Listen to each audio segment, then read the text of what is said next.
মাত্র 2 দিন আগে যুক্তরাষ্ট্রের প্রেসিডেন্ট ডোনাল্ড ট্রাম্প ইরানকে বলেছিলেন, আলোচনায় বসতে হবে, নয়তো পারমাণবিক স্থাপনাগুলোর ওপর আঘাত আসবে। সময়সীমা ছিল 2 সপ্তাহ, কিন্তু এই সময় গড়ানোর আগেই শনিবার রাতে বিশ্ব জাগল এক বিস্ফোরক ঘোষণায়। ইরানের 3টি গুরুত্বপূর্ণ পারমাণবিক স্থাপনায় বিমান হামলা চালিয়েছে যুক্তরাষ্ট্র।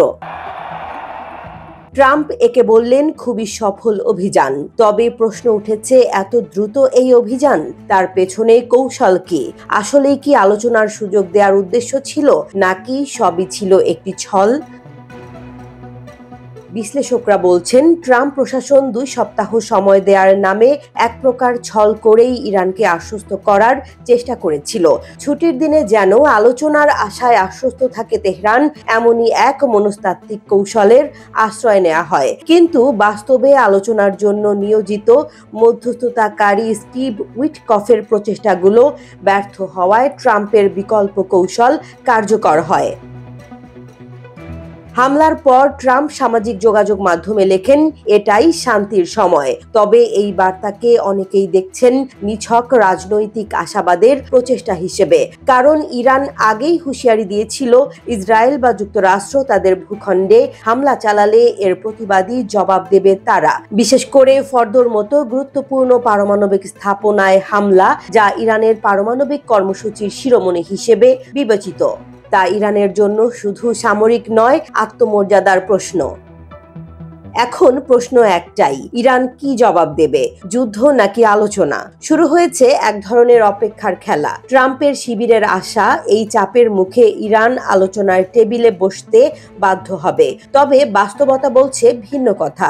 ইসরায়েলের হামলার মধ্যেও যারা মাথা নত করেনি, যুক্তরাষ্ট্রের বোমার নিচে তারা আরও অবিচল থাকবে, এমনটাই বলছেন বিশ্লেষকেরা।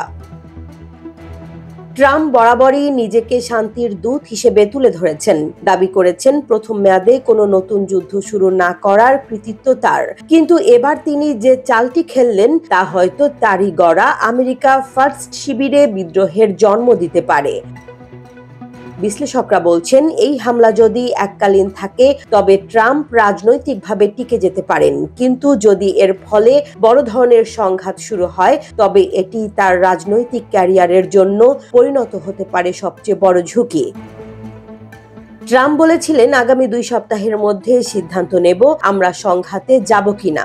কিন্তু এখন দেখা যাচ্ছে সিদ্ধান্ত তো নেওয়া হয়েই গেছে আরো আগেই। তাহলে কি 2 সপ্তাহ সময় দেওয়ার ঘোষণাটি ছিল বিশ্ববাসীকে বিভ্রান্ত করার একটি পরিপূর্ণ রাজনৈতিক স্ট্র্যাটেজি?